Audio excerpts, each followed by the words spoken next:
അപ്പേ നിങ്ങളെന്താ ആടണേ? ആ ഞാനേ ഒരു വാഴക്ക് തടെടുക്കുക, അതിനുള്ള കുയ്യുത്തുക.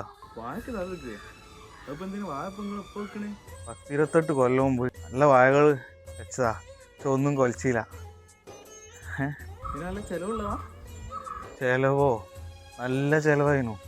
10-28 കൊല്ലം ഇതിന് കഞ്ഞും പയറും ചോറും ചിക്കനും ബീഫൊക്കെ കൊടുത്തിട്ടും ഒരു കാര്യമില്ല, ഒന്നും കൊലച്ചില്ല. അങ്ങനെ നമ്മക്ക് ടൈമില്ല. ആ ഞാനിപ്പോ വല്യാപ്പനെ കണ്ടുവരിക. വല്യാപ്പൻ പറഞ്ഞ സെയിം അവസ്ഥ. വല്യാപ്പ 10-45 കൊല്ലം മുമ്പ് 2 വാഴ ഇട്ടീന പോലെ കൊലച്ചിട്ടുമില്ല, ഒരു വേറിട്ട് ഉണ്ടായിട്ടുമില്ല അല്ലേ. വല്യാപ്പ പറഞ്ഞ വല്യാപ്പ അങ്ങനെ വരാൻ വഴിയില്ലല്ലോ. വല്യാപ്പ അങ്ങനെ പറഞ്ഞു? അങ്ങനെ തന്നെ വല്യാപ്പ പറഞ്ഞു.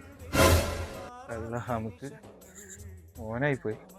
ഏത് നേരത്താണോ വായ വെക്കാൻ പോകും. അപ്പേ പണ്ടത്തെ കാലം ഒന്നുമല്ല, ഇങ്ങോട്ട് കിട്ടിയ അങ്ങോട്ടും കിട്ടും.